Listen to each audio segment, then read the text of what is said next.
시청자 여러분 반갑습니다. JTBC 뉴스룸을 시작합니다. 정상회담을 모두 마친 이재명 대통령이 귀국했습니다. 마스가 프로젝트는 벌써 속도를 내기 시작했습니다. 워싱턴 정가에선 한국과의 공감대가 더 넓어졌다는 평가가 나옵니다. 잠시 뒤 단도직입에서 회담 실무를 지휘하고 오늘 새벽 귀국한 위성락 국가안보실장을 인터뷰하겠습니다. 어제 뉴스룸은 독립기념관을 사유한 김영석 관장의 행태를 보도했습니다. 논란이 되자 김 관장은 제보자 색출을 지시했습니다. 그 행태까지 단독 보도로 전해드립니다. 김건희 씨는 오늘도 진술 거부권을 썼습니다. 구속 뒤 5번째 조사였습니다. 특검은 내일 3개 혐의에 대해 먼저 기소할 전망입니다. 첫 정상외교는 좋은 평가 속에 마무리됐습니다. 이재명 대통령 앞엔 여러 국내 현안들이 놓여 있습니다. 내년도 예산안 협의가 곧 시작됩니다. 이 대통령은 여야 지도부를 만나겠다고 밝혔습니다. 첫 소식 이승환 기자입니다. 대통령 전용기에서 내린 이재명 대통령 부부가 허리 숙여 인사합니다.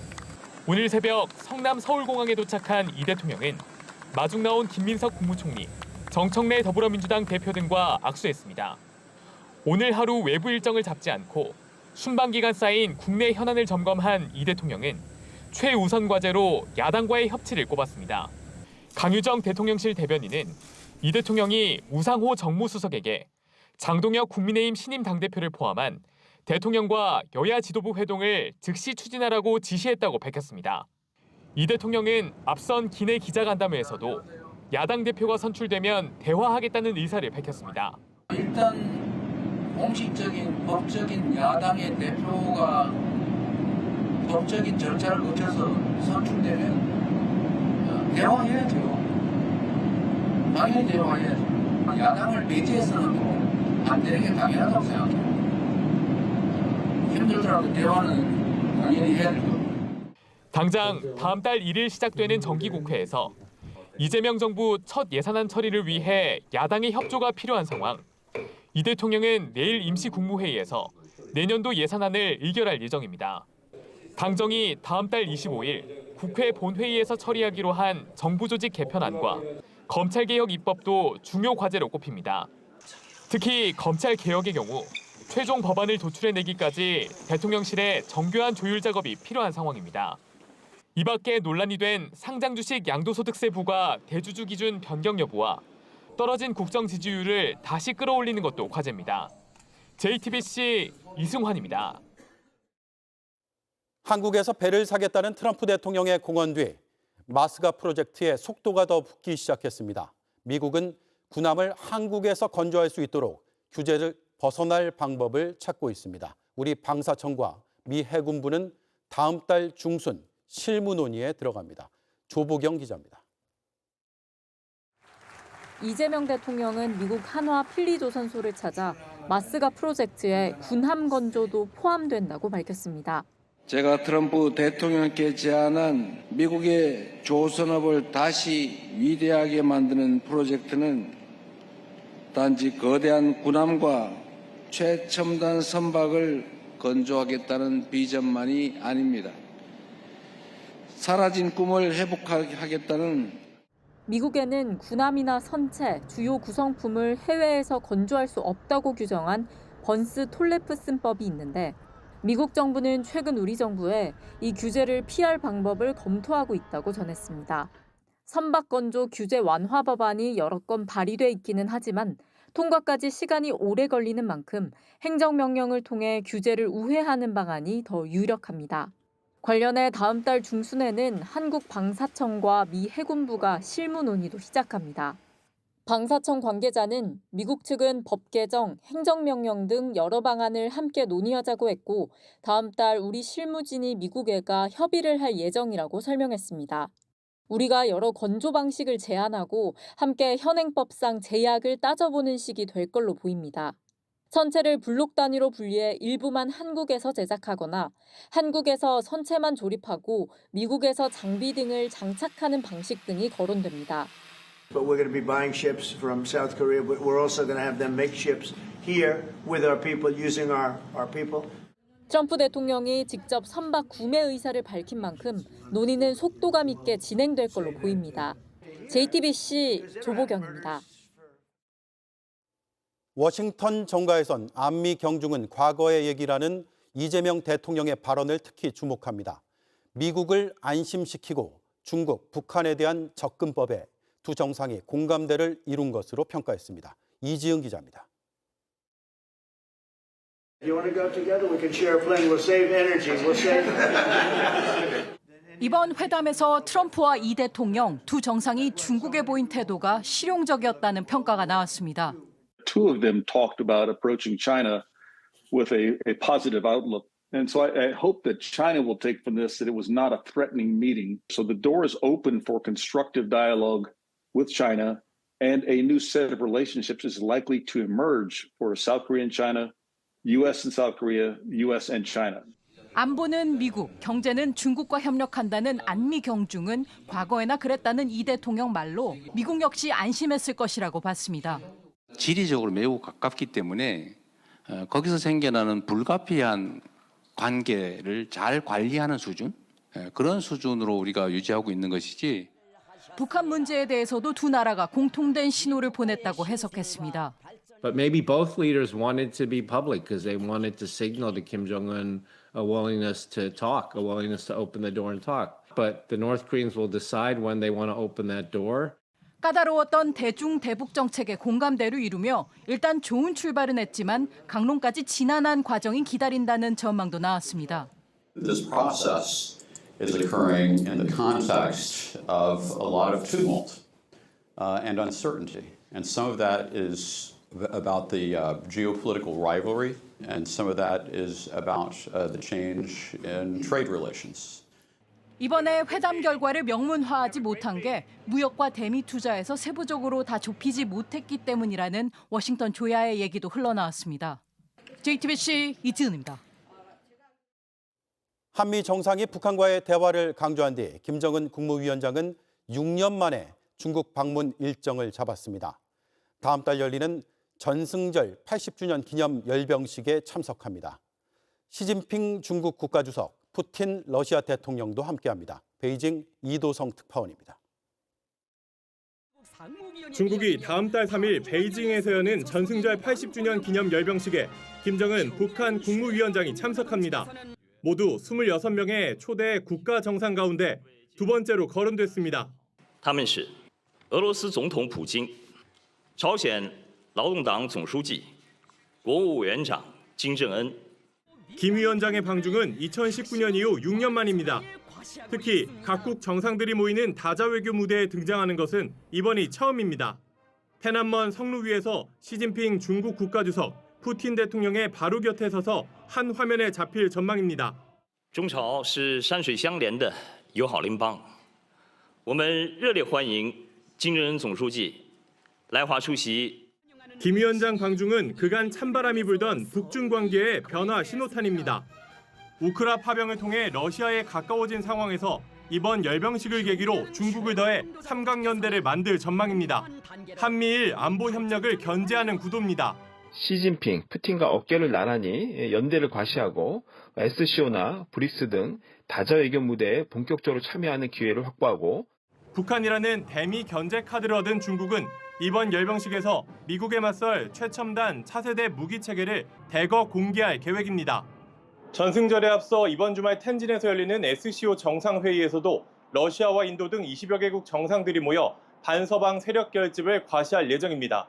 중국 베이징에서 JTBC 이도성입니다. 네, 바로 단도직입을 이어가겠습니다. 오늘 새벽 귀국한 위성락 국가안보실장을 인터뷰하겠습니다. 전화로 연결되어 있습니다. 안녕하세요. 수고 많으셨습니다. 네, 안녕하십니까. 위성락입니다. 예, 회담 3시간 전에 트럼프 대통령이 올린 SNS 메시지, 잠깐이지만 회담 자체가 어려워지는 것 아니냐 이런 우려도 나왔습니다. 이제 더 이상의 불씨는 없습니까? 네, 그렇게 생각합니다. 국민 여러분들께서도 화면으로 보셨겠지만 우리 대통령님께서 관련 상황을 설명을 하셨고 또 그 자리에서 트럼프 대통령 본인이 직접 그 뉴스가 오해일 것이다라는 말씀을 하셨습니다. 예. 그래서 저는 더 이상 문제가 되지는 않을 거라고 생각합니다. 예. 트럼프 대통령이 어떤 경로로 그런 오해를 하게 됐을까요? 그거는 잘 헤아리긴 어렵습니다. 뭐 몇 가지를 짐작할 수는 있지만 확실치 않기 때문에 말씀드리긴 어렵고요. 저희가 그런 이제 그 글이 떠오른 걸 본 후에 저희들의 입장을 사전에 적절히 다 전달을 했었습니다. 그런 것들이 영향을 주었을 수도 있겠고 아니면은 그 사안 자체가 그렇게 문제시하기에는 근거가 별로 없지 않습니까? 예. 사안 자체가 그렇게 강한 근거를 갖기 어려운 사안이라고 생각합니다. 예. 그렇죠. 정작 트럼프 대통령이 이 대통령을 만나자마자는 가짜 뉴스였다고 언급하는 장면도 포착이 됐는데 그 3시간 사이에 어떤 일이 있었을까요? 저희는 저희 입장을 여러 경로로 설명을 했고 그것이 미국 내에 어떻게 전달이 되었는지는 잘 모릅니다. 그러나 그런 전달하는 건 우리가 한 행동이고요. 아까도 말씀드렸지만 그 사안 자체가 그렇게 보기에는 여러 가지 근거가 충분치 않다고 봐야 되겠죠. 그게 중요한 이유가 아니었을까 싶습니다. 제기는 되었으나 그런 주장을 계속 하기에는 객관적인 근거가 부족하지 않았나 생각합니다. 예, 트럼프 대통령도 객관적인 근거가 부족하다는 점을 깨달은 거군요. 모르겠습니다만 하여튼 오해다, 가짜뉴스다 이런 말씀하셨기 때문에 일단 그 사안은 이제 뒤로 넘어간 게 아닌가 싶습니다. 예, 그런 상황에서 이제 회담으로 돌입을 했죠. 양쪽이 다 민감해하는 주제는 모두 빠진 채로 굉장히 부드럽게 진행됐다라는 평가를 받습니다. 이런 분위기는 예상했던 분위기입니까? 솔직히 예상했던 분위기보다는 더 부드러웠다고 생각이 됩니다. 예. 그리고 그 이후 이어진 오찬에서는 더 격이 없고 허심탄회했습니다. 전체적으로 아주 서로 상호 존중하고 배려하는 그 분위기가 충만했었는데요. 처음에부터 저희 대통령께서 잘 임하셨다고 생각합니다. 사실 사전에 많은 조언도 드리고 많은 건의도 드리고 했지만 결국 그러한 것들은 상황이 발생하면 그렇게 유용한 게 아니고 정작 그 상황을 헤쳐가시는 주역이 어떻게 플레이하느냐에 따라 달려있는 것인데 처음부터 대처가 좋았고 그래서 두 정상이 아주 좀 서로 이렇게 잘 맞는 분위기에서 대화를 시작했다고 생각합니다. 예. 어떤 상황이 벌어질지 모르니까 각 시나리오별로 이렇게 대응 전략이 아주 세부적으로 다 준비가 돼 있었던 것이죠. 네, 저희가 사전에 뭐 부처 간의 협의도 많이 하고 또 정부 바깥의 분들의 조언도 많이 수렴하고 그렇게 했습니다. 그래서 많은 준비를 했기 때문에 그 결과는 그러한 것들이 뭉뚱그려진 것이고 뭐 보다 직접적으로 말하면 그거를 잘 소화해서 퍼포먼하신 대응하신 대통령님의 역할이 컸다고 생각합니다. 예, 피스메이커를 하면 페이스메이커가 되겠다. 이 비유는 누구의 아이디어입니까? 네, 그 부분도 사전에 이제 여러 곳에서 의견들을 내고 종합한 것인데 결국 대통령님께서 그 말씀을 하셨기 때문에 대통령님의 아이디어라고 보셔도 될 것 같습니다. 예, 공동 합의문이 나오지 않았다. 그래서 반쪽 외교다. 빈손 외교다. 야당에서 이렇게 주장을 하거든요. 반박을 하신다면요? 네. 글쎄요. 모든 정상회담에서 공동 문서가 꼭 나오는 건 아닙니다. 사실은 그 전에 있었던 한일 정상회담에서도 보면 공동 언론 발표문이 나왔는데 그게 17년 만의 일이라고 하지 않습니까? 그러니까 공동 발표문이 항상 있는 건 아니라는 말씀을 하나 드릴 수 있고요. 그 정상 간의 논의 내용은 상당 부분이 공개가 되어서 생중계되었고 또 그 나머지 부분은 언론 브리핑을 통해서 양국 국민들에게 효과적으로 설명이 되었다고 봅니다. 예. 물론 공동 발표 문안도 한때는 협의를 했습니다. 그래서 어느 분야는 더 많은 의견 접근이 있었고 어느 분야는 조금 덜 있었고 또 그 분야 진전이 적었던 영역에서는 쟁점이 어느 정도 상세히 이걸 적느냐 아니면 큰 틀에서만 적느냐 하는 데 대한 여러 가지 논의들이 있었는데 결국은 다 문건을 만들어내기까지는 이르지 못했지만 많은 공감대가 있었습니다. 그래서 앞으로 그런 공감대가 이루어진 바탕 위에서 추가 협의를 좀 더 하면은 마무리가 될 것이라고 기대합니다. 알겠습니다. 마지막 질문이 되겠네요. 짧게만 부탁드리겠습니다. 이번 회담 이후에 안미 경중에서 벗어나게 됐다. 이런 평가가 나오는데 우리 외교의 방향이 대전환이 시작됐다고 봐도 됩니까? 우리 외교 정책의 중심이 한미 관계에 있다는 점은 누구나 다 인정하는 바이겠죠. 그래서 이번에 대통령께서 밝히신 입장은 한미동맹을 계속 굳건히 하면서도 이웃인 중국과의 관계를 조화롭게 운영하겠다는 겁니다. 그러니까 한중 관계를 안정적으로 발전시켜 나갈 필요가 있다는 메시지를 동시에 발신하신 겁니다. 그 점을 주목할 필요가 있다고 봅니다. 알겠습니다. 여기까지 듣죠. 수고 많으셨습니다. 네, 감사합니다. 네, 지금까지 위성락 국가안보실장이었습니다. 특검이 권성동 의원에 대한 구속영장을 청구했습니다. 권 의원은 통일교와의 만남은 인정하면서도 불법 정치자금은 부인하고 있습니다. 이 때문에 증거인멸이 우려된다는 것이 특검의 판단입니다. 김지훈 기자입니다. 권성동 의원의 특검 조사는 13시간이 넘게 이뤄졌습니다. 조사 잘 받고 왔습니다. 통일교의 전당대회 도와달라고 하셨습니다. 그런 사실 없습니다. 권 의원은 통일교로부터 1억 원의 불법 정치자금을 받았다는 정치자금법 위반 혐의를 받고 있습니다. 통일교 2인자 윤영호 전 세계본부장은 2022년 1월 5일 권 의원을 점심에 만났다며 큰 거 한 장 서포트라고 수첩에 적었습니다. 특검은 권 의원에게 이날 여의도 중식당에서 윤 전 본부장을 만난 경위를 캐물었습니다. 권 의원은 만난 사실은 인정하면서도 금품은 받지 않았다고 부인한 것으로 파악됐습니다. 하지만 특검은 이미 혐의를 입증할 증거를 확보했다고 보고 있습니다. 윤 전 본부장의 부인이자 통일교 세계본부 재정국장이었던 이모 씨 휴대전화에서 두 사람의 점심 약속 직전 찍은 현금 사진도 발견됐기 때문입니다. 사진엔 돈다발 4-5개가 종이 상자 안에 들어있었습니다. 특검은 그날 점심 식사 뒤 윤 전 본부장이 권 의원에게 오늘 드린 것은 작지만 후보님을 위해서 요긴하게 써달라고 보낸 문자 메시지도 확보했습니다. 권 의원은 대선 직전인 2022년 2, 3월쯤 경기도 가평에 있는 통일교 본단을 방문해 한학자 총재를 만나고 금품이 든 쇼핑백 2개를 받아간 혐의도 받습니다.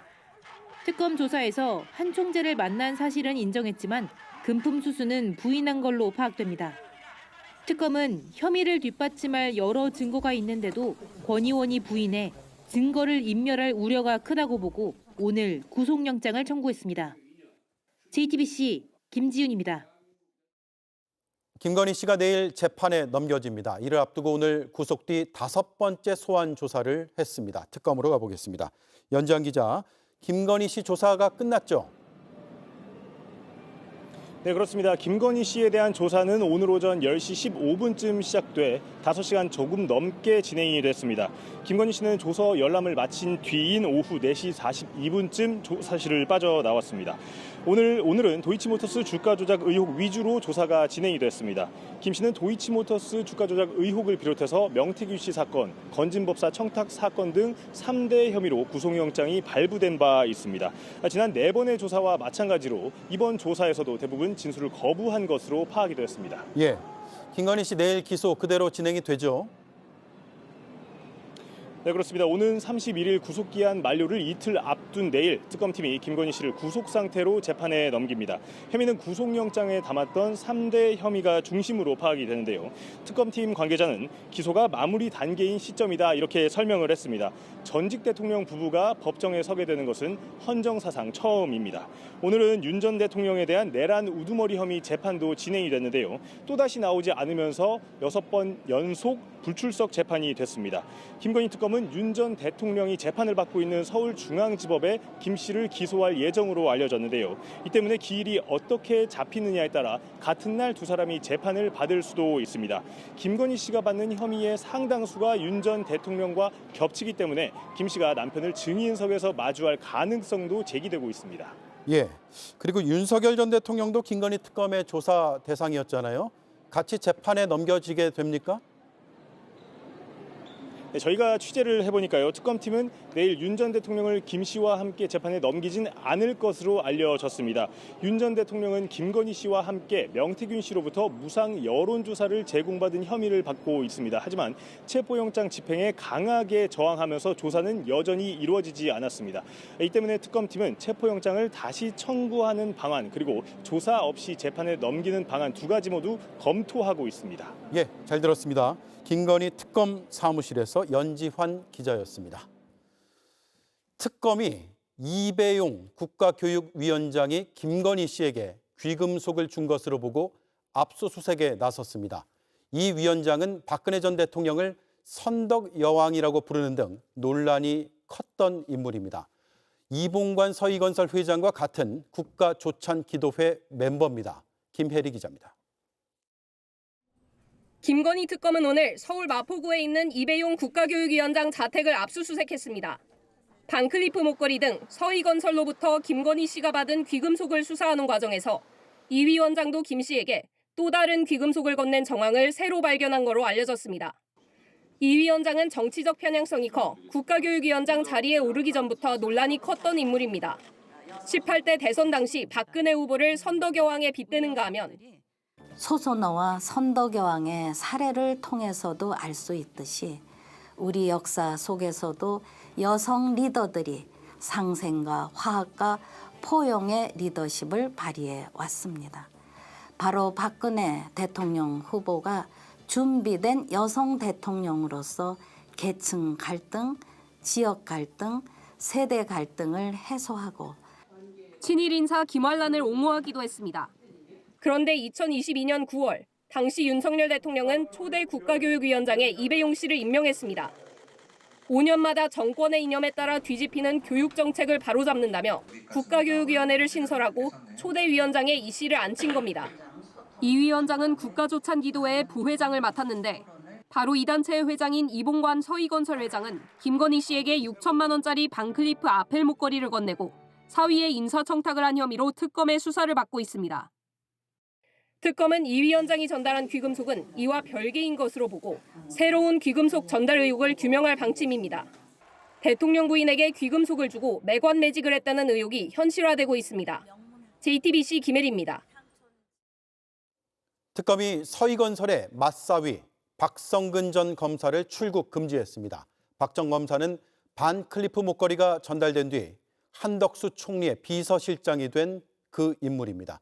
윤정주 기자의 단독 보도입니다. 김건희 특검이 주거지를 압수수색한 박성근 전 검사는 서희건설 이봉관 회장의 맞사위입니다.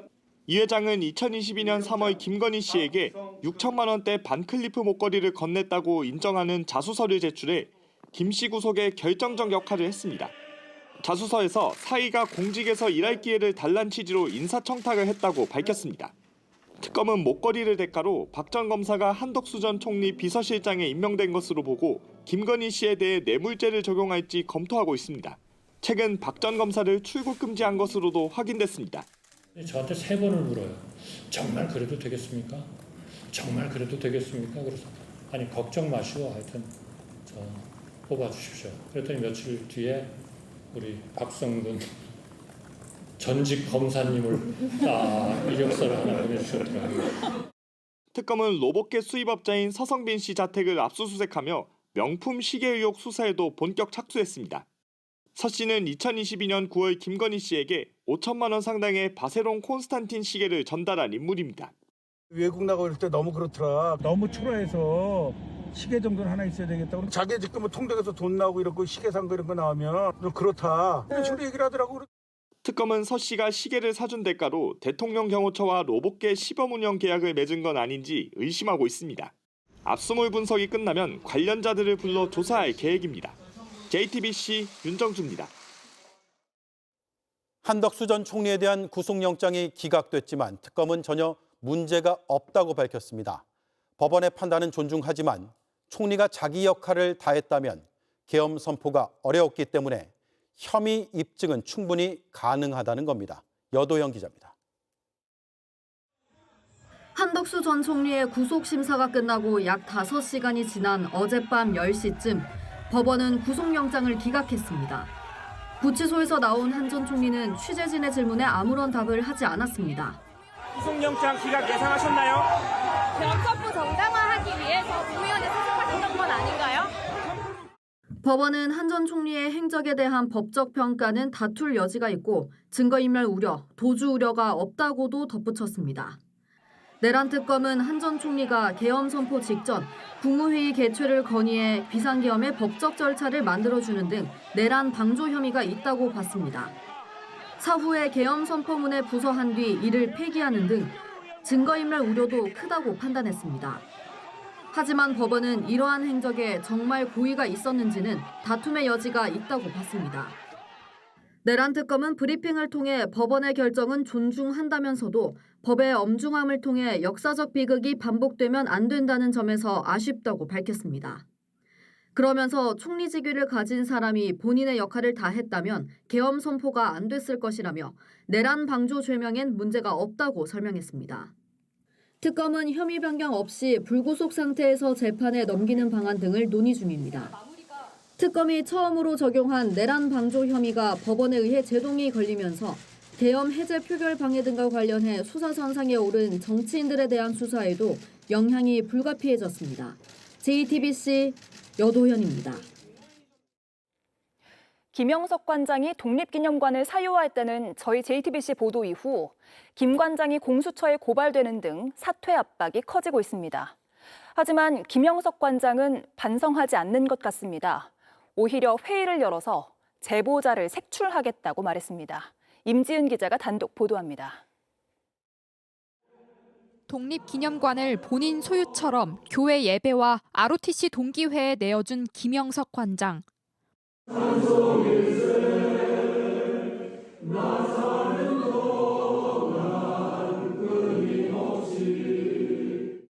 독립기념관 직원을 신도들 안내와 의전에 동원했습니다.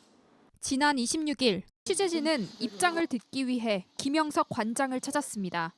왜 대관료 없이 하신 건지 말씀 좀 부탁드릴게요. 한 말씀만 부탁드릴게요. 관장님, 한 말씀만 부탁드릴게요. 그리고 그 직후 기념관 내부에서는 제보자를 색출하려는 움직임이 있었습니다. 김 관장은 회의를 열고 제보자를 찾아 처벌하겠다는 발언을 한 것으로 전해졌습니다. 김영석 관장에 대한 모든 언급을 피해야 할 정도로 내부 분위기는 얼어붙었습니다. 찼죠. 당연히 찼죠. 색출 작업 시작한 것 같은데 그거에 대해서도 같이 얘기를 할 겁니다.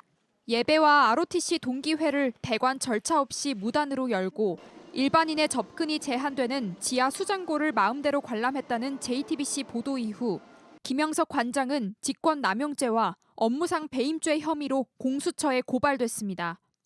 관장이란 절대적 지위를 이용해 직원을 동원하고 국가시설의 대관료를 임의로 면제했다는 이유입니다.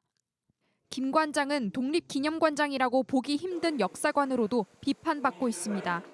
저 사람들이 반드시 나에게 내 입으로 대한민국 건국은 1919년에 되어졌다 하는 답을 요구하려고 1948년 8월 15일 날 국민과 영토와 주권 3대 요소를 갖춘 그날부터 국가 출발이 되어지는 것이다. 독립유공자 유족과 시민은 퇴진을 요구하고 있습니다. 후손들과 이 자리를 함께하는 시민사회단체는 이 사람은 사퇴가 아니라 이미 해고, 퇴출됐다라고. 정치권에서도 사퇴 압박이 커지고 있습니다. 독립기념관은 김 관장의 사유물이 아닙니다. 역사 왜곡에 이어 공사를 구분하지 못하는 자는 공직에 머물 자격이 없습니다. 국가보훈부는 김 관장의 발언에 엄중 경고한 데 이어 독립기념관 사유화에 대한 감사도 검토하고 있습니다. JTBC 임지은입니다. 독립기념관 사유화 논란에 대한 김형석 관장의 해명도 꼬이고 있습니다. 교회 지인과 ROTC 동기 모임을 독립기념관에서 한 정황이 드러났는데도 김 관장이 부른 게 아니라 그들이 요청해서 따른 거라는 내용의 보도 자료를 냈습니다. 하지만 대관료도 내지 않고 직원을 동원했다는 의혹 등에 대해선 제대로 설명하지 못했습니다. 이어서 정혜성 기자입니다. 교회 두 곳과 ROTC 단체에서 독립기념관 방문을 요청해서 협조했다. 독립기념관은 JTBC가 보도한 사실을 인정하면서도 주체가 김영석 관장이 아니라는 점을 강조했습니다. 교회가 먼저 견학을 요청했고 교회 자체 결정에 따라 한 것이고 김 관장이 교인을 모은 건 아니라는 겁니다. 두 교회가 견학 일정 중 잠시 예배를 드릴 수 있는 장소를 요청해서 기념관 내 강의실을 제공했다는 내용도 덧붙였습니다. 하지만 목사 안수를 받은 김 관장은 당시 부인과 함께 예배를 받습니다. 해당 교회 장로는 김 관장이 오산고 교사 시절 함께 일했던 오랜 지인입니다. 가곡을 합창할 정도로 대규모 행사를 한 ROTC 15기 동기회.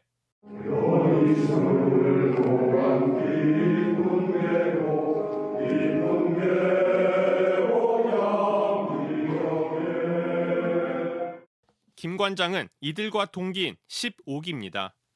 대관 절차는 무시됐고 대관료는 없었고 직원들이 의전에 동원됐습니다. 일부 직원은 1시간 동안 진행하는 해설 프로그램을 대신 예약했습니다. 방송 장비 빌려드리고 아니면 안내, 화장실 어디 있는지 안내해드리거나. 이런 일이 어떻게 가능했는지 보도자료엔 담기지 않았습니다. 앞서 김 관장도 구체적으로 설명하지 못했습니다. 총동문회는 왜 컨벤션으로 해서 무료 대여 없이 그냥 하신 건가요? 왜 대관료 없이 하신 건지 말씀 좀 부탁드릴게요. 대신 기념관은 해당 행사는 1시간 이내 짧은 시간이었다고 강조하며 독립정신을 고취하는 문화 행사 취지를 고려해 협조했다고 했습니다. 독립기념관 유물 원본이 보관된 수장고를 관람한 것에 대해서도 설명을 내놓지 못했습니다. JTBC 정혜성입니다. JTBC가 연속 보도하고 있는 철인 3종 청소년 대표단 성폭행 의혹. 이 사건이 충격적인 이유는 또 있습니다. 중학교 2학년인 피해자가 성폭행을 당하는 동안 같은 공간에 또 다른 남자 선배가 몰래 숨어있던 정황이 파악됐습니다. 분명한 조사가 필요했지만 협회도 스포츠 공정위도 그렇게 하지 않았습니다. 배승주 기자가 단독 보도합니다. 피해 여중생 A 양이 머뭇거리다 방으로 들어갑니다. 직전 촬영된 불법 영상물을 빌미로 협박을 당한 끝에 찾아간 겁니다. 사진을 뿌려버리겠다라고 협박하면서 그러면 그런데 방 안에 가해 선배 B군만 있었던 게 아니었습니다. 또 다른 남자 선배 C군도 있었습니다. 피해 여중생이 들어가기 20분 전 미리 들어가 있던 겁니다. 사각지대 2층 침대에서 이불을 머리까지 뒤집어 쓰고 있었어요. 피해 여중생이 알아챘고 C군은 쫓겨났지만 한동안 문 앞을 떠나지 않고 서성였습니다. 급기야 방안 상황이 궁금한지 문에 귀를 대기까지 했습니다. 피해 여중생은 성폭행을 당한 것도 모자라 제3자가 그걸 지켜보거나 불법 촬영을 하기 위해 숨어 있었을 가능성에 더 큰 충격을 받았다고 말했습니다. 이미 저랑 선수랑 관계를 했다는 걸 알고 있다. 그 사진을 이미 봤다라고. 당시 합숙소에 함께 있던 트레이너는 사건 직후 경위서에서 가해 학생과 남자 선수들이 말을 맞추려 한다고 썼습니다. 하지만 C군에 대한 조사는 제대로 이루어지지 않았습니다. 스포츠 공정위가 본인 방도 아닌데 왜 있었냐고 묻자 C군은 잠이 들었다고 말했고 그뿐이었습니다. 추가 조사나 처벌은 따로 없었습니다. 사건을 수사 중인 경찰은 뒤늦게 C군도 조사하겠다고 밝혔습니다. 시민단체들은 철인 3종 협회가 사건을 은폐, 축소하려 했다며 규탄 기자회견을 연대 이어 국가인권위원회에 진정을 제기했습니다. 최휘영 문화체육관광부 장관은 성폭력 실태 조사를 지시하는 등 강력 조치를 약속했습니다. JTBC 배승주입니다. 한 대형마트 장난감 매장에서 고양이 탈을 쓴 채 양손에 흉기를 쥐고 난동을 부린 20대 여성이 경찰에 붙잡혔습니다. 아이들이 놀라서 도망쳤는데 이 여성은 아이들을 뒤쫓기도 했습니다. 조승현 기자입니다. 고양이 탈을 쓰고 발바닥 장갑을 낀 20대 여성이 대형마트로 들어섭니다. 여성이 향한 곳은 3층 장난감 매장. 잠시 뒤 한 손님이 서둘러 자리를 피합니다. 고양이 탈을 쓴 여성이 두 손에 흉기를 들고 나타났기 때문입니다. 달아나는 아이들을 보곤 흉기를 치켜들고 따라갑니다. 놀란 아이들은 뒷걸음질 칩니다.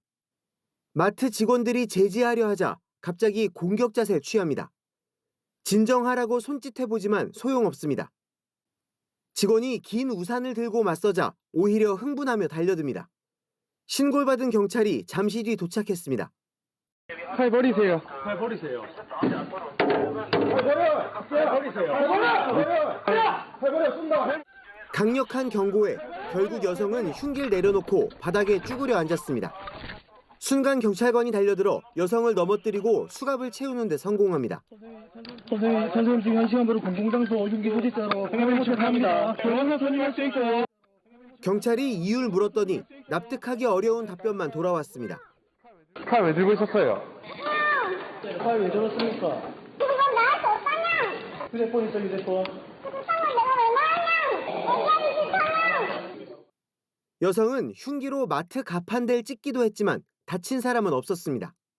일단 칼을 든 걸 보고 매장 직원분들 이미 이야기를 한 상태였고 주변에 시민분들님이 다 대피를 한 상태였습니다. 여성은 정신질환 병력이 있는 걸로 파악됐습니다. 경찰은 여성을 병원에 강제 입원 조치했습니다. JTBC 조승현입니다. 미국의 한 가톨릭 학교에서 총기 난사 사건이 발생해 어린이 2명이 숨지고 17명이 다쳤습니다. 새학기 첫 주를 기념하는 행사 중에 창문을 통해서 총을 쏜 건데요.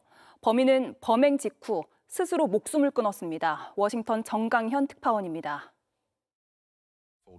현지 시각 27일 오전 8시 30분쯤 미국 미네소타주 미니애폴리스의 한 가톨릭계 학교에서 총기 난사 사건이 발생했습니다. 범인은 새학기 첫 주를 기념하는 미사를 노렸습니다. 기도를 드리던 아이들을 향한 수십 발의 조준 사격이었습니다. I thought it was fireworks in the church, and then I saw the shooting, and I was like, oh my gosh, I'm so scared. 이 총격으로 8살, 10살 어린이 2명이 그 자리에서 숨지고 17명이 다쳤습니다. 부상자 가운데는 친구를 구하려다 대신 총을 맞은 아이도 있었습니다. My friend Victor saved me though, because he laid on top of me, but he got hit.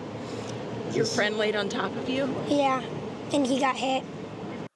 범인은 23살 로빈 웨스트먼으로 범행 직후 스스로 목숨을 끊었습니다. The coward who fired these shots ultimately took his own life in the rear of the church. 웨스트먼은 총기와 탄창 등을 보여주는 영상을 공개하면서 범행을 예고했던 것으로 나타났습니다. I'm sorry to my family,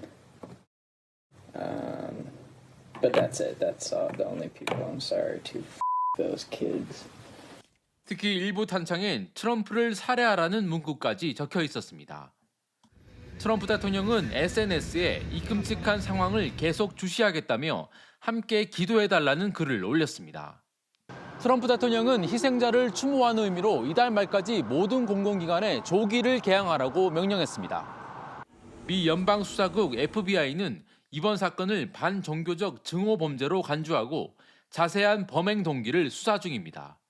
워싱턴에서 JTBC 정강현입니다. 공짜 코인에 당첨됐다는 전화 조심하셔야겠습니다.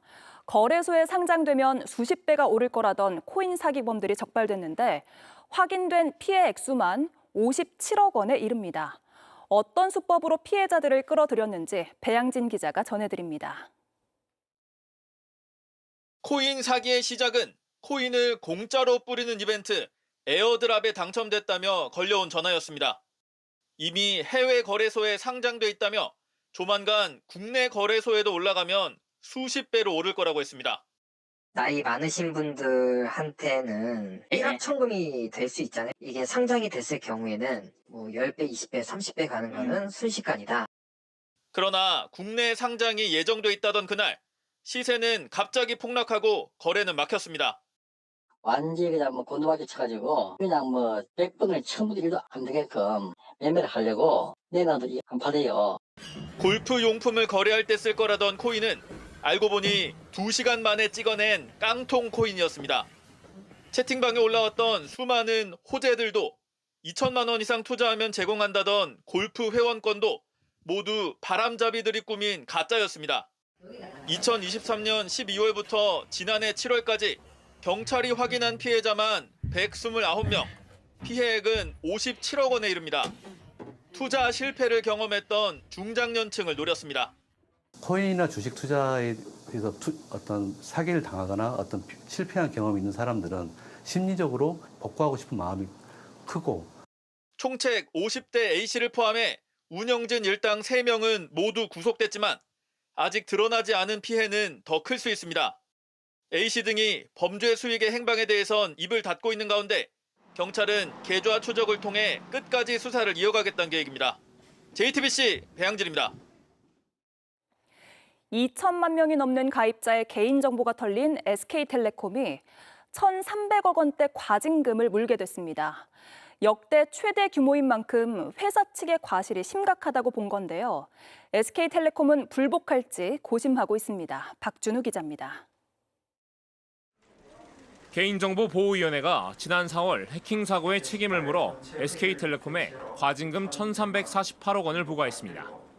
개보위가 내린 과징금 가운데 국내외 기업을 통틀어 역대 최대 규모입니다. 조사 결과 유출된 정보는 전체 가입자 2,300만여 명의 휴대전화번호, 가입자 식별번호 등 25종입니다. 이 유출된 정보의 본질 성격도 이제 되게 중대하고 또 굉장히 이제 2,300만이 넘는 이용자의 정보가 유출된 것도 굉장히 중대하고, 다른 한편 그거 회사가 지난 몇 년에 걸쳐서 그 취약한 상태에 노출되어 있었다. 특히 SK텔레콤이 기본적인 안전조치조차 제대로 취하지 않았다는 점을 문제 삼았습니다. 이번 사고는 SKT의 기본적인 보안 조치 미비와 관리 소홀로 인해 발생한 것으로 확인되었으며 침입 탐지 시스템의 이상 행위 로그를 확인하지 않는 등 유출 사실을 알게 된 후 72시간 내 가입자에 통지해야 하는 법령을 어긴 데 대해서도 과태료 960만 원이 추가로 부과됐습니다. 예상보다 큰 과징금에 SK텔레콤은 당혹스러워하는 분위기입니다. 지난 2022년 고객 동의 없이 의도적으로 개인정보를 광고에 활용한 구글 메타의 경우 훨씬 더 적은 과징금을 부과받은 바 있습니다. SK텔레콤은 조사 과정에서 당사 입장을 충분히 소명했지만 결과에 반영되지 않아 유감이라고 밝혔습니다. 다만 여론이 악화할 수 있어 불복 소송 여부는 고심 중인 걸로 알려졌습니다. JTBC 박준우입니다. 정부가 보이스피싱을 근절하겠다며 칼을 빼들었습니다. 앞으로 휴대전화를 여러 차례 불법 개통해준 통신사는 등록을 취소하고 제대로 예방에 나서지 않은 은행은 피해 금액을 물어내야 합니다. 정아람 기자입니다. 한 달 전 A씨는 부업을 구한다는 문자 메시지를 받았습니다. 집에서 이제 그냥 있다가 이제 떠가지고 부업이나 할까 했는데 채팅방에서 팀 미션을 완수하면 수익금을 주는 구조인데 업체 쪽에선 A씨 실수로 미션이 실패했다며 돈을 달라고 여러 차례 요구했습니다. 당신 때문에 미션이 실패됐어. 이게 막 쪼는 거예요. 이렇게 입금한 돈만 2,700만 원인데 알고 보니 나머지 미션 참석자는 모두 한통속이었습니다. A씨는 보이스피싱 피해 사실을 깨닫고 은행에 계좌를 동결해달라고 요청했지만 달라진 건 없었습니다. 본인이 이익을 받으려고 했기 때문에 은행에서는 아무런 관계가 없다는 식으로 얘기를 하면서 정부가 이 같은 보이스피싱 피해를 줄이기 위해 칼을 빼들었습니다. 앞으로는 예방 책임을 다하지 못한 은행 등 금융회사가 피해액 일부 또는 전부를 배상해야 합니다. 이런 내용을 법제화해 금융회사의 예방 노력을 유도하겠다는 겁니다. 지금까지는 피해자 혼자 감당해야 했지만 이제는 금융회사도 피해 예방에 의무를 지고 범죄 피해가 발생한 경우 피해액의 일부나 전부를 배상하도록 법제화하겠습니다. 또 불법 개통된 휴대전화, 이른바 대포폰을 여러 차례 개통한 이동통신사는 영업정지, 심할 경우 등록 취소까지 당할 수 있습니다. 이 같은 초강수엔 보이스피싱이 민생경제에 끼치는 해악이 크다는 판단이 깔렸습니다. 실제 피해액은 올해 1조 원을 넘을 걸로 예상됩니다. 2달 전 국무회의에서 보이스피싱 대책 마련을 주문한 이재명 대통령은 오늘 소셜미디어에서 관련 범죄를 적극 차단한 경찰을 칭찬하기도 했습니다. 정부는 금융회사들과 협의를 통해 이르면 연내 입원 대책을 시행한다는 계획입니다. 또 24시간 운영하는 범정부 통합대응단도 다음 달부터 가동합니다. JTBC 정아람입니다. 갓 태어난 아이의 건강을 위해서 산 젖병 세척기인데 인기 브랜드 2곳에서 제품에 문제가 발생해 신생아 부모들이 발칵 뒤집혔습니다. 고온으로 세척을 하면 내부 부품이 바스라져 리콜 대상이 된 건데요. 이게 신생아의 입으로 들어갔을까 불안에 떨던 부모들이 집단 소송에 나서기로 했습니다. 임지수 기자입니다.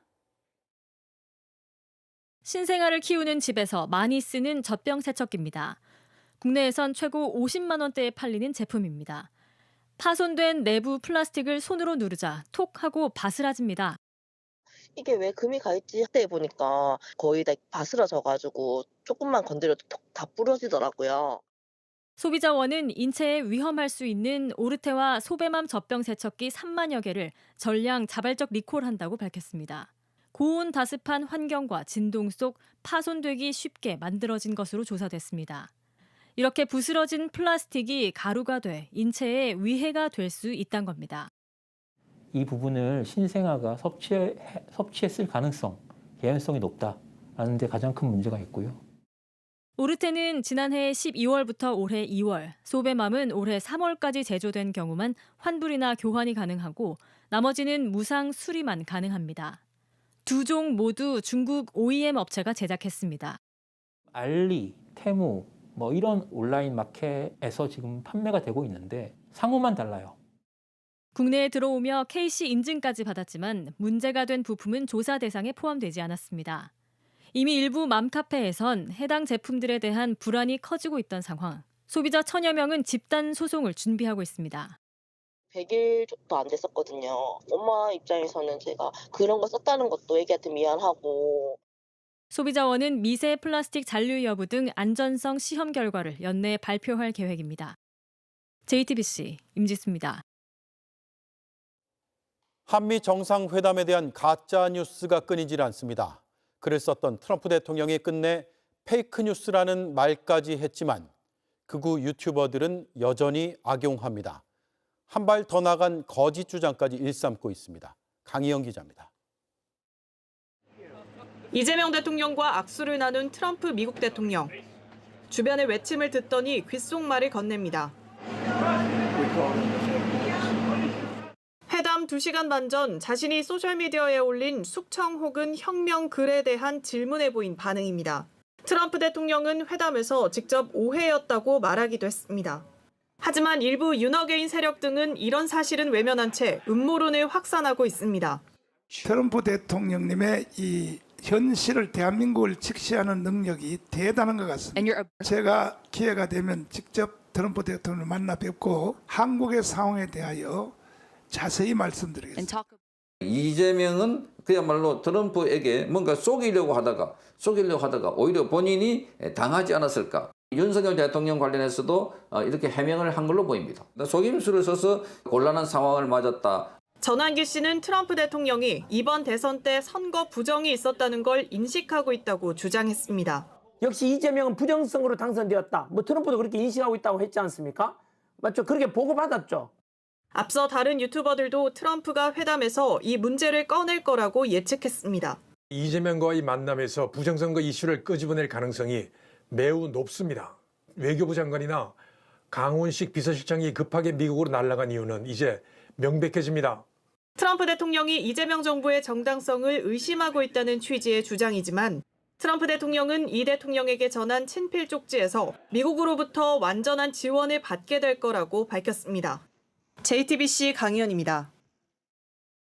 네, 3박 6일 동안 정상회담을 동행 취재하고 오늘 새벽에 함께 귀국한 유선희 기자가 나와 있습니다. 수고 많았습니다. 네.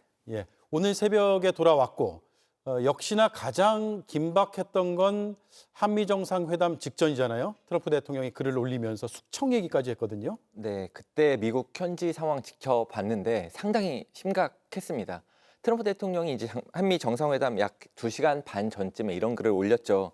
한국에서 무슨 일이 일어나고 있는 것인가? 숙청 또는 혁명처럼 보인다라고 했는데 이때부터 국가안보실 중심으로 해서 현지 대응팀 말 그대로 비상이 걸렸습니다. 예, 전혀 예상을 못했던 걸까요? 네, 회담을 마치고 나서 안보실 관계자랑 좀 얘기를 해봤는데 일단 트루스 소셜을 통해서 트럼프 대통령이 뭔가 압박을 정상회담 전에 할 수 있다. 이거는 시나리오에 있었다고 뭔가 합니다. 할 수는 있다. 네, 그렇지만 이제 숙청 같은 표현이 나올 것까지는 생각을 못했다고 하고요. 강훈식 대통령 비서실장이 당시 상황을 오늘 조금 설명을 했는데 이재명 대통령이 회담 전날 3실장을 불러서 점검을 했었고 그리고 회담 직전에 마지막 메시지를 점검하고 있던 찰나에 그때 트루스 소셜 메시지가 떠서 그때부터 이제 긴급하게 대응에 나섰다고 합니다. 그 시점이 강훈식 비서실장도 수지 와일스 미국 대통령 비서실장과 면담을 앞두고 있던 바로 그때잖아요? 맞습니다. 그때가 지금 생각해서 돌이켜보면 굉장히 중요한 면담이었습니다. 말씀드렸듯이 2시간 반 전에 트루스 소셜이 떴고요. 1시간 반 전에 강훈식 비서실장이 이제 미국 수지 와일스 비서실장과 면담이 예상이 돼 있었습니다. 만나자마자 인사를 하고 나서 곧바로 이거 오해라고 얘기를 했다고 합니다. 그리고 나서 대화를 시작할 때 한 번 얘기를 하고 끝날 때 또 한 번 이거 오해라고 얘기를 했는데 그때는 이거 오해라는 점을 트럼프 대통령에게 꼭 보고를 좀 해달라 이렇게 얘기를 했고 강훈식 비서실장이 그렇게 얘기를 했고요. 네, 그렇게 꼭 보고하겠다라는 답변을 받았다고 합니다. 그리고 나서 곧바로 이어진 회담에서 트럼프 대통령이 이제 가짜 뉴스였다, 오해였다 이렇게 얘기를 하면서 상황이 수습이 됐습니다. 예, 수지 와일스 미국 대통령 비서실장은 트럼프 대통령이 굉장히 신임하는 그런 비서실장으로 알려져 있죠. 3실장, 관계부처 장관들 총출동을 했습니다. 그래서 왜 다 가는 것이냐라는 말도 있었지만 돌이켜보면 효과가 굉장히 컸던 걸로 보이네요. 결과적으로 그렇게 됐습니다. 사실 3실장이 다 갈 필요 있느냐, 과하다라든가 조현 장관이 일본 건너뛰고 미국에 먼저 건너가는 게 굉장히 이례적이지 않느냐 이런 얘기가 많이 있었는데요. 귀국길에 이제 대통령실 고위 관계자랑 얘기를 좀 해보니까 우리가 이번 정상회담이 정말 고비라고 봤다. 그래서 좀 과하더라도 총력을 투입해서 최대한 변수를 줄여보자라고 했었는데 그 전략이 통해서 정말 다행이다. 이렇게 얘기를 했습니다. 그리고 오해가 풀린 이후에는 회담이 상당히 순조로웠어요. 네, 오늘 강훈식 실장이 실물을 공개를 했죠. 그 회담 막바지에 트럼프 대통령이 우리나라 이제 참모들 뭐 기념품이라든가 명패에 일일이 40~50명에게 서명을 했다라고 하는데 이 서명이 뭐가 중요하냐 이런 얘기도 있을 수는 있지만 트럼프 대통령이 그 정도의 존중을 좀 보였다. 그리고 한미 정상 간의 신뢰가 그만큼은 만들어졌다라고 보는 게 타당하지 않느냐라는 게 강훈식 실장의 해석이었습니다. 서명하고 굉장히 네. 존중해줬다. 네. 그런데도 회담에서 공동선언문이 나오지 않아서 아쉽다 혹은 반쪽짜리다라는 야당의 주장까지 나오고 있어요. 네, 한미 양국이 공동 선언문 내지는 언론 발표문을 좀 준비했던 건 사실입니다. 그런데 좀 바로 내기에는 시간이 촉박하다 판단을 했던 것 같고요. 예를 좀 들어보면 미국 측은 우리가 관세 협상 과정에서 투자하기로 했던 3,500억 달러에 대해서 예를 들면 직접 투자 비중이라든가 이런 것들을 자세하게 세세하게 담기를 원했습니다. 근데 우리나라는 이제 자동차 관세를 25%에서 15%로 낮추는 것을 빨리 명문화하자 이런 것들을 좀 요구했던 것 같은데요. 어느 한쪽만 원하는 것을 담기는 좀 어려운 상황이었으니까 좀 미루게 된 것으로 보이고요. 특히 정상회담에서 안보 문제가 집중적으로 다뤄졌는데 이 안보는 문구 하나하나가 굉장히 민감하기 때문에 시간이 더 필요했습니다. 그래서 안보를 빼고 성명을 내기도 좀 어려운 상황이었다는 점도 고려가 됐던 것 같습니다. 그래서 정상 간 회담에서 무리하게 다루기보다는 좀 실무 협상으로 미루자 이렇게 양쪽이 협의가 됐던 것으로 보입니다. 잘 들었습니다. 쉬지도 못하고 새벽에 귀국해서 시청자들께 취재 내용을 전달해 줬습니다. 대통령실 출입하는 유선희 기자였습니다. 이재명 대통령이 야당 지도부와 만나겠다는 의사를 밝혔는데 장동혁 국민의힘 대표는 선뜻 받아들이지 않고 기싸움에 들어갔습니다. 각을 세우며 내부의 분열을 덮으려는 의도로 풀이됩니다. 유한울 기자입니다. 국민의힘 장동혁 대표는 이재명 대통령과의 회동 제안에 대해 형식과 의제를 보고 정하겠다고 했습니다. 여러 사람이 모여 앉아서 식사하고 덕담을 나누는 그런 영수회담이라면 저는 영수회담이라고 생각하지 않습니다. 대통령이 야당 제안을 일정 부분이라도 수용할 수 있는 마음의 준비가 있어야 한다는 조건도 내걸었습니다. 장 대표는 동시에 민주당을 향해 한껏 날을 세웠습니다. 정청래 대표가 보낸 축하난의 의미를 평가절하하며 협치에 대한 진정성을 보이라고 촉구했습니다.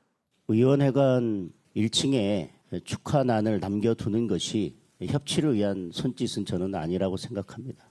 협치는 행동에서 나오는 것이지. 민주당이 어제 국민의힘이 추천한 인권위원 선출안을 부결시킨 점을 꼬집은 겁니다. 원내지도부 차원에서도 국회 일정을 계속 보이콧하는 방안을 검토 중입니다. 국회의장과 여당 원내 지도부의 사과와 반성 없이 향후 정기국회 주요 일정에 협조하기 어렵다는 점을 다시 한번 밝힙니다. 이렇게 투톱이 나서 대여 공세의 고삐를 쥐면서 당 내부 분열은 잠시 수그러드는 모양새입니다. 전대가 끝나고도 설전을 이어가던 장 대표와 조경태 의원은 오늘 한자리에 앉아서 단일 대우를 이야기했습니다. 대여 관계에서 우리가 일단 분열되면 안 된다. 그런 얘기들 주로 많이 나왔던 것 같아요. 이 자리에 모인 중진 의원들은 김민수 최고위원이 던진 당원 게시판 당무검사 제안에 대해 우려도 밝힌 걸로 전해집니다. JTBC 유한울입니다.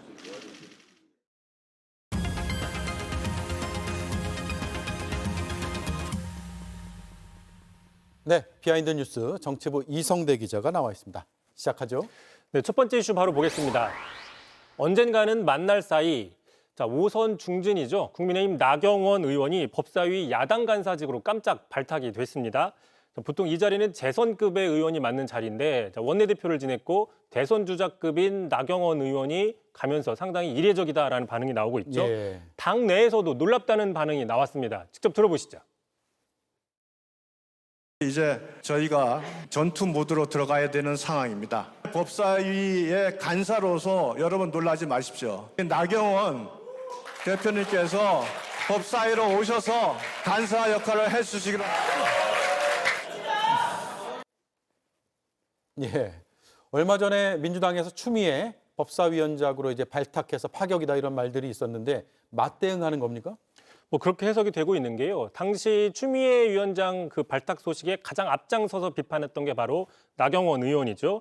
자, 추미애 카드는 민주당이 법사위를 자신들만을 위한 독재 국가의 최전선으로 만들려는 시도다라고 날선 비판을 했다고 저희가 보도해드린 바가 있었습니다. 예. 자, 이 때문에 국민의힘에서는 뭐 전투력이나 정치 경력 또 언론 주목도 같은 것들을 종합적으로 고려해 볼 때 추미애 위원장의 맞설 카드로 나경원 의원이 적합하다라고 판단한 걸로 보이고요. 나경원 의원도 곧바로 여당에 맞서서 국민을 지키는 최후의 방파제가 되겠다 이렇게 포부를 밝혔습니다. 예, 법사위는 굉장히 중요한 상임이고 상임위 위의 상임이라고 불리기도 하고요. 또 회의 열릴 때마다 고성도 나오고 파행이라는 뉴스도 나오는데 앞으로 여야의 중진 대결로 또 관심을 받을 것 같군요. 그렇습니다. 참고로 추미애 의원 6선, 나경원 의원 5선입니다. 예. 둘 다 오랫동안 정치 활동을 했는데 정작 같은 상임위 활동한 적은 거의 없는 걸로 알려져서 눈길을 끌고 있습니다. 19대 국회 당시에 외통위를 하긴 했지만 전반기 후반기로 엇갈리는 상황이 있었고요. 예. 그래서 이제 지난 총선 당시에도 맞대결할 가능성이 언급이 돼서 상당히 화제가 된 적이 있었어요. 당시 나경원 의원 이렇게 얘기를 했는데 직접 들어보시죠. 예. 추미애 전 장관의 경우에는 우리가 보수 쪽에서는 보수의 어머니라는 이야기도 있지 않습니까? 그래서 사실은 뭐 추미애 전 장관이 나오든 누가 나와도 저는 뭐 특별한 의미가 없다.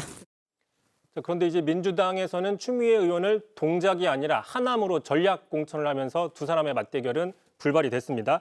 당시 추미애 의원 같은 경우에는 그래서 나경원 의원을 피했다라고 하는데 피한 게 아니라 당의 결정에 따른 것이다라고 얘기를 하면서도 여성 의원끼리 붙으면 뭐 외모나 어떤 가십거리만이 나올 수 있다라고 경계한 적도 있습니다. 예, 판사 출신이라는 공통점도 있군요. 자, 다음 이슈는요? 자, 두 번째 이슈 바로 보겠습니다. 전한길의 새로운 예언, 뭐 단골이죠. 윤호개인 세력의 핵심 전한길 씨가 지금 윤 전 대통령이 이른바 인권 탄압을 당하고 있다며 미국에 가서 이 소식을 알리겠다고 지금 미국에 가 있죠. 참고로 출국 금지될까 봐 모르게 갔다고 얘기를 하고 있는데 이렇게 바쁜 와중에도 이렇게 민감한 상황에서도 국내 정치 상황에 대해서 새로운 예언을 내놓은 겁니다. 어떤 예언인지 직접 들어보시죠. 또 예언할까요? 전환기를 품는 자가 내년에 지방자치단체장이 되고 전환기를 품는 자가 향후 국회의원 공천받을 수 있을 겁니다. 다음에 대통령까지도 될 수 있을 것이다. 그런데 전 씨는 자칭 언론인이라고 강하게 주장을 하고 있습니다. 예. 하지만 언론인으로서 취재라기보다는 주로 예언을 많이 한다. 뭐 이런 예. 분석도 있습니다. 예. 저렇게 목소리를 계속 높이는 게 결국 국민의힘이 그렇게 만들어주는 거잖아요. 그렇습니다. 이 때문에 뭐 내가 단체장이나 국회의원, 대통령까지 시킬 수 있다 이런 발언이 뭐 허언이나 망상, 어떤 그런 뭐 황당한 주장으로 치부하기에는 지금 국민의힘 상황을 볼 때는 마냥 무시하기 힘들다라는 분석이 나오고 있는 겁니다. 네. 실제로 전환기 씨의 예언이 이미 적중한 전례가 있기 때문이죠. 자, 전당대회를 앞두고 지난 7월이었습니다. 자신을 품는 자가 당대표 최고위원이 될 것이다라고 예언을 했는데 실제로 전 씨가 지지했던 장동혁 의원이 당대표가 됐고 또 김민수 최고위원이 당선이 됐기 때문입니다. 예. 아예 내년 지방선거에 직접 출마하려고 저러는 거 아닐까요? 그래서 지금 최근에 국회 정치권에서는 전환기 씨의 대구시장 출마설이 급속도로 확산이 되고 있습니다. 뭐 지금 국민의힘 당내 역학 구도를 보면 또 이것도 아주 불가능한 시나리오는 아니다. 뭐 이런 분석도 있는데 다만 이제 같은 윤어게인 세력의 그 만만치 않은 경쟁자죠. 이진숙 방통위원장이 대구시장 후보군으로 거론되고 있습니다. 자, 그러자 이제 전 씨가 오늘 자신이 양보하겠다 선언을 했습니다. 직접 들어보시죠. 예. 저는 공천 같은 거 안 받잖아요. 이진숙 방통위원장 나가야죠. 우리 또 그래도 국민의힘 지지율이 높잖아요. 누가 나가도 공천만 받으면 의지하면 당선되잖아요. 대구광역시장 나오면 이진숙. 예. 왜 본인들끼리 저런지 모르겠습니다. 수고했습니다. 유권자는 생각을 할지 안 할지 모르죠. 그러니까요. 수고했습니다. 이성대 기자였습니다. 바깥쪽에 꽂힌 시속 155km 공, 타자의 방망이는 허공을 가릅니다. 한화 문동주 선수는 이런 공으로 생애 첫 10승을 찍었는데요. 이젠 시속 160km대 공까지 욕심내는 구속 경쟁이 낯설게만 느껴지진 않습니다. 최승기 기자가 보도합니다. 11일 만에 부상에서 돌아왔다는데 한화 선발 문동주는 공에 힘이 넘쳤습니다. 1회 한 점을 내줬지만 키움 이주형을 시속 155km 직구 3개로 가볍게 돌려세웠습니다. 긴장이 몰리는 위기의 순간 오히려 가장 빠른 공을 가장 정확하게 던졌습니다. 4회 말 위기에서 전태현을 상대로 던진 결정구는 이날 최고 시속인 159km까지 찍었습니다. 빠른 공은 간간히 뿌리는 포크볼 때문에 더 위력적으로 느껴졌습니다. 흔들리지 않는 제구, 빛나는 볼 배합이 통하며 문동주는 생애 첫 10승을 완성했습니다. 두 자리 셌으니까 원정 경기는 안 따라오셔도 될 것 같다는 식으로 집에서 편하게 보십시오. 빠른 공만 놓고 보면 삼성 새내기, 왼손 투수 배찬승도 빼놓을 수 없습니다. 하루 전 두산전의 8회 등판에 박계범을 상대하며 15개의 공을 뿌렸는데 특히 시속 158km 직구가 팬들의 환호를 불러냈습니다. 결국 박계범을 내야 뜬공으로 막아냈습니다. 올해는 공만 빠른 게 아니라 던지고 싶은 곳으로 꽂아 넣을 수 있는 제구를 갖춘 투수가 많아졌습니다. 그래서 구속이 곧 성적을 담보하는 게 아니라는 말이 무색해졌습니다. 그들만의 구속 전쟁도 한창입니다. 올 시즌 가장 빠른 공을 던진 투수는 문동주인데 지난 5일 KT를 상대로 시속 160.7km 공을 뿌렸습니다. 그 뒤엔 지난 5월 최고 시속 160.5km를 기록한 한화 마무리 투수 김서현이 자리 잡고 있습니다. JTBC 최승기입니다.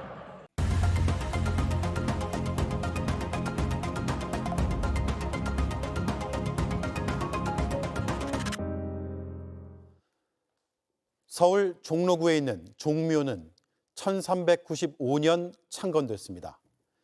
조선 왕조의 역대 왕과 왕비의 신위를 모셔 제사를 올린 공간입니다.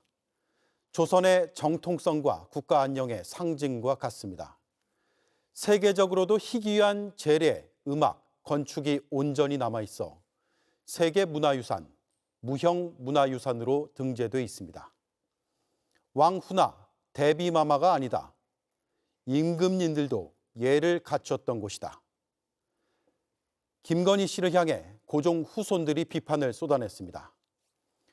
JTBC는 지난해 김 씨가 종묘의 금지구역에서 사적 행사를 열었던 정황을 보도했습니다.